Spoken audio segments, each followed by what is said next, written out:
Hola chicos, espero que estén muy bien. Aquí su profesor Luis Daniel una vez más y hoy vamos a ver el cardenismo.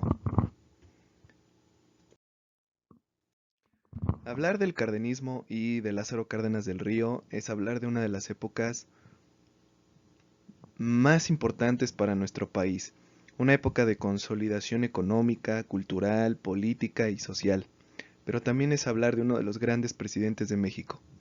Sé, mis niños, que yo les había dicho en clase que no hay personajes buenos o malos en la historia, que lo único que nos compete a nosotros es analizar sus acciones con respecto a su tiempo histórico, pero en esta ocasión es momento de atribuirle el legado que le corresponde al único presidente mexicano hasta el momento que se ha preocupado no por una esfera del país, sino por todo su pueblo, por todo un pueblo que estaba ávido de justicia social, de reformas que en realidad cambiaran un poco la realidad que estaban viviendo. Este presidente, les adelanto un poco, es para su servidor el mejor presidente de la República por sus acciones políticas y por su legado presidencial que dejó a un futuro con muchísimos anhelos, con muchísimas oportunidades económicas para poder ser una potencia. Empecemos. Lázaro Cárdenas del Río nace en Jiquilpan, Michoacán, en 1895 y muere en la Ciudad de México en 1970. Este personaje viene de un origen semi-humilde. Recordemos que desde muy joven se une a la revolución.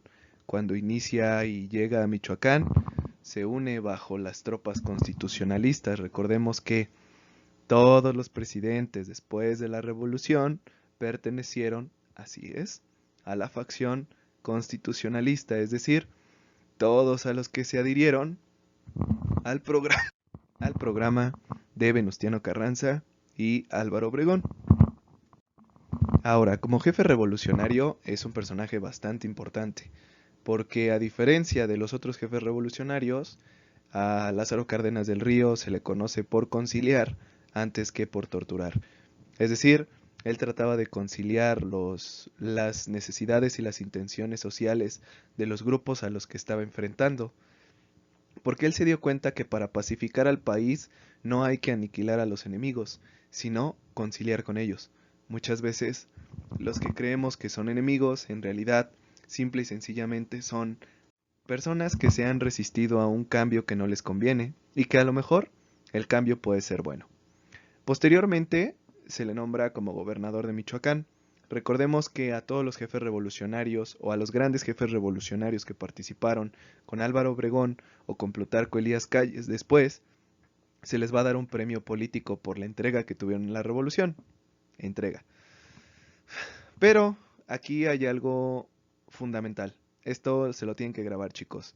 Álvaro Obregón fue el pupilo político de Plutarco Elías Calles.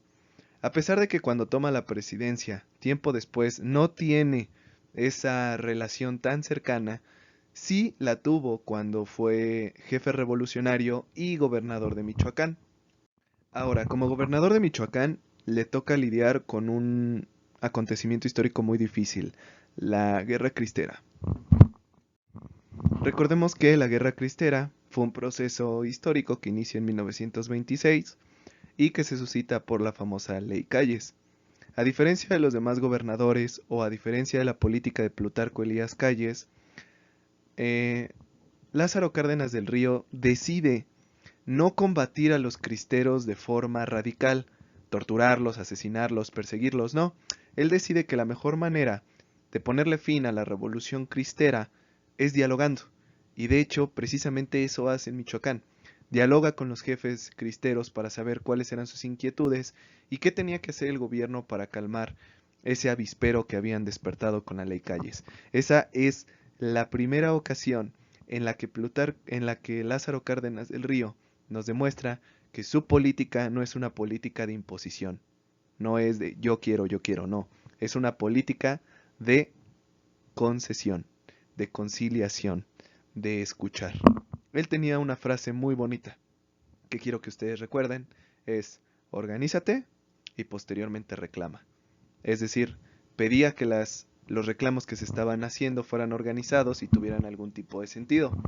Ahora, ¿de cuándo a cuándo inicia su presidencia? De 1934 a 1940. Abro un énfasis, mis niños. Todavía, 2 años de la presidencia de Lázaro Cárdenas del Río corresponden al periodo del Maximato. ¿Por qué? Porque de 1934 a 1936 todavía Plutarco Elías Calles infundía muchísima presión política a Lázaro Cárdenas del Río. Pero Lázaro Cárdenas es diferente. Y en 1936, como lo había hecho Plutarco Elías Calles con sus enemigos políticos, en la noche van personas, precisamente, pues podríamos decirlo así, del servicio presidencial, lo sacan de su casa en pijama y lo llevan al aeropuerto de la Ciudad de México para exiliarlo de nuestro país en 1936. Esa es una coyuntura.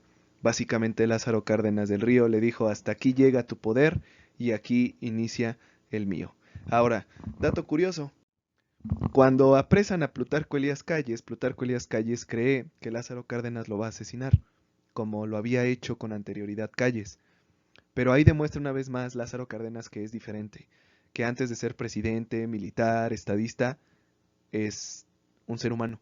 Y los seres humanos conocemos perfectamente las capacidades y acciones. Y él se da cuenta que la mejor manera de unir al país no es victimizando a Plutarco Elías Calles, sino simple y sencillamente te exilio y deja que la República Mexicana tenga su propia voz y voto. Acciones políticas. Este tema es un poco largo, hijos, este video va a ser un poco largo.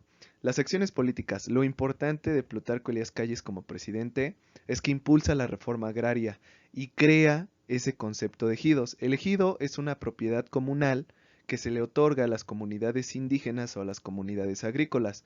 ¿Cómo funciona el ejido? Muy sencillo. A diferencia de la tierra que tuviéramos nosotros, el día de mañana, si yo quiero, mañana vendo la casa. ¿Sí? Solo porque yo quiero. Pero un ejido funciona diferente. Un ejido es comunal, es decir, todas las decisiones con respecto a la posesión, venta y renta de esa propiedad deben de ser consensadas por la comunidad. Era una forma de proteger a los campesinos. Era una forma de terminar con el latifundismo que había atacado durante la revolución, antes de la revolución con el porfiriato. La parte más importante por la que recuerdan todos a Lázaro Cárdenas del Río es por la nacionalización de los bienes de la nación o la expropiación petrolera que se suscita en 1938. Hasta antes de esto, las compañías norteamericanas, británicas y canadienses eran dueñas básicamente de todos los bienes de la nación, es decir, minas, bosques, campos, petróleo, gas natural. Lo que hace Lázaro Cárdenas del Río es impresionante. Es de personas o personajes políticos que marcan la historia. Él decide que la riqueza de México tiene que ser para México y no para las demás naciones. Que los bienes de la nación son de la nación, esa nación es el pueblo. Y desafortunadamente, con el gobierno anterior, con Enrique Peña Nieto, se puso fin al sueño de Lázaro Cárdenas del Río. Dato curioso, cuando él decreta la expropiación petrolera, tenía un plan B.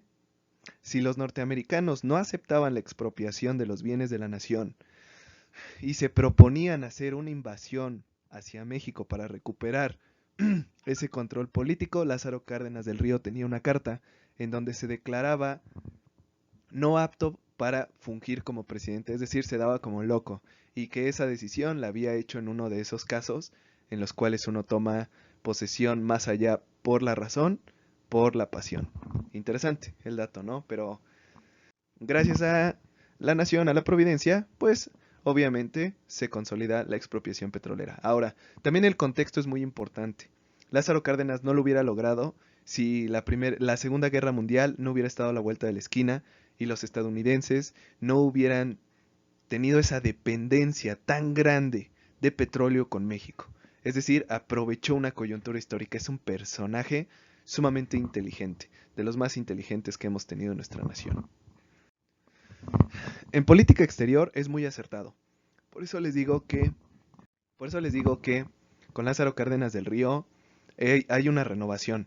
La renovación cultural, científica y educativa de nuestro país se da gracias a que que Lázaro Cárdenas del Río, cuando está la Guerra Civil Española 1936-1939, cuando Francisco Franco, es decir, el franquismo, están combatiendo contra la República Española, es decir, socialismo, y contra los anarquistas españoles, Lázaro Cárdenas del Río, gracias a su secretario de Relaciones Exteriores, toma la mejor decisión que ha tomado México: darle asilo a los políticos españoles. Porque no era cualquier persona la que venía. Sí, eran personajes catalogados por socialistas, por anarquistas, por pertenecer a una facción diferente al fascismo que se estaba manejando en Europa en ese entonces. Pero lo más importante es que todos ellos son científicos, son filósofos, historiadores, sociólogos, químicos, matemáticos, es decir, la crema innata del intelectualismo español vino a exiliarse a México y con ello a renovarnos cultural, educativa y socialmente. Es por eso que durante la década de los 50 y 60 México tiene uno de los mejores niveles educativos gracias a estos personajes. No solo en cuestión educativa, en cuestión de la cultura también vino a renovar muchísimas cosas. Pero lo importante aquí es que los exiliados españoles son la base científica y educativa para la renovación social de México. Punto súper acertado de Lázaro Cárdenas del Río. Ahora hablemos de cosas no tan lindas, ¿no? Como todo en este mundo, nada es perfecto. Y Lázaro Cárdenas del Río consolidó las bases del funcionamiento para el Partido Nacional Revolucionario en ese entonces, actualmente PRI. Es decir, ese sería como que la única característica no positiva que encontraríamos durante el cardenismo. Otra característica no positiva es que también se da mucho el compadrazgo, el clientelismo, pero sabemos que eso correspondía a un contexto ya nacional, no tanto una intención individual por parte de Lázaro Cárdenas. El último punto, en el plano educativo, como les dije, el primer paso es aceptar a los españoles. El segundo paso es crear institutos que le dieran cabida a los mexicanos que querían superarse. Pero más allá de superarse, es para nutrir la nueva industria mexicana. Lo que quería el gobierno en ese entonces era crear ingenieros, crear médicos, crear científicos, que le dieran una renovación a México, que dejáramos de depender de las innovaciones tecnológicas de los vecinos del norte o de los europeos para que fuéramos autónomos en cuestión científica. Lo logra figurativamente. Desafortunadamente, la política o las acciones políticas que tuvo don Lázaro Cárdenas del Río se van a perder. Y se van a perder porque el siguiente presidente, don Manuel Ávila Camacho, no siguió con esas bases fundacionales del socialismo en México. Ahora, dato curioso, siempre datos curiosos. El Colegio de México antes se llamaba la Casa de España en México. ¿Por qué? Porque los maestros que enseñaban en ese colegio eran españoles. Dato curioso. Legado político, la herencia que nos deja este gran personaje. Lo primero y lo más importante, fortalece el nacionalismo en México. Antes que servir a los intereses de otras naciones, tenemos que servir a los intereses nuestros. Y aquel que venda un pedazo de tierra o los bienes de la nación debe ser tratado como traidor. Estamos parafraseando básicamente a Lázaro Cárdenas del Río. Es triste entonces hacer la comparación con la actualidad y definir que los gobiernos no se han cansado de vender lo que por derecho le pertenece al pueblo mexicano, algo que un presidente en 1934 y 1940 logró establecer. Consolida la educación socialista, es decir, esta educación sustentada en la ciencia, sustentada en la laicidad, ¿no?, de los conocimientos, sustentada en el civismo, en la ética, en las disciplinas humanas, en las disciplinas científicas. Desafortunadamente, dato curioso, para ser maestro, esas eran de las peores épocas, porque a veces llegaban con unos discursos tan impositivos los maestros que las autoridades religiosas si les iba bien, los corrían del pueblo.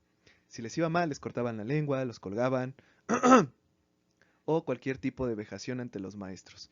Es decir, México todavía vivía profundas raíces tradicionalistas. 3. Incursión en la autonomía productiva. El famoso hecho en México no es nuevo. El famoso hecho en México ya estaba propuesto por Lázaro Cárdenas del Río. Lo que se quería era ser autónomos, productivamente hablando. Autobuses, carros, tecnología, infraestructura. Se quería hacer en el país. Siguiente, institucionalización del país. Es decir, las principales instituciones políticas, económicas, sociales y culturales, por ejemplo, el Fondo de Cultura Económica, por ejemplo, el Instituto Politécnico Nacional, por ejemplo, Petróleos Mexicanos, inician o se crean durante el cardenismo. Y básicamente, ese es el legado más importante de Lázaro Cárdenas del Río. Desarrollo de los sindicatos también es muy importante. Como les dije, él tenía un dicho: organízate y después reclama. ¿Organizarse en qué? En sindicatos. Porque Lázaro Cárdenas creía, activamente políticamente hablando, que los sindicatos eran una fuerza que se podía utilizar en la política. Y de hecho se utiliza así. Los sindicatos muchas veces sirven a fines e intereses políticos, más allá de defender los intereses y reclamaciones o necesidades de los trabajadores. Siguiente punto, doctrina Estrada. Cuando el mundo se caía a pedazos, como ahora, Lázaro Cárdenas del Río logra discernir algo fundamental. Si el mundo se cae a pedazos, México no tiene por qué tomar uno. Lleva a cabo la doctrina Estrada. La doctrina Estrada consiste en lo que el actual presidente está haciendo, ¿no? La libre gestión o autogestión de los pueblos. Es decir, que si ellos tienen guerra, México va a respetar que estén en guerra, pero va a mediar por la paz. Si hay una intervención en un país, México va a ser el primero en decir no lo hagan. ¿Por qué? Porque se cree que en la política exterior mexicana se tiene que determinar la libertad de los pueblos. El último punto, fomento al arte y la cultura. Sin duda alguna, con Lázaro Cárdenas del Río no solo se funda el Fondo de Cultura Económica, sino también el Instituto Nacional de Antropología e Historia. Es decir, había una preocupación por averiguar, por conocer, por divulgar, por presentar qué era México. No solo una nación de origen mestizo, ascendencia española, no. Ese México qué era: campesinos, obreros, revolucionarios, independentistas, reformistas. Es decir, hay un rescate por la historia. Espero que les haya gustado el video del día de hoy, chicos. Creo que fue un poco largo y me emocioné bastante, pero pues hay que reconocer dentro de nuestra historia a los grandes personajes que tenemos. Y uno de los grandes es Lázaro Cárdenas del Río. Ahora, dinámica, muy sencilla. Me van a poner, ¿sí?, 4 preguntas, responder 4 preguntas. La primera: ¿qué tipo de política aplicaba Lázaro Cárdenas del Río? La segunda: económicamente, ¿qué quería el cardenismo? La tercera: ¿por qué traer a los españoles a México? Y la cuarta y la última, pero la más importante: ¿qué delegado del cardenismo se tiene aún en la actualidad? Espero que les haya gustado el video. Nos vemos en la próxima, mis niños.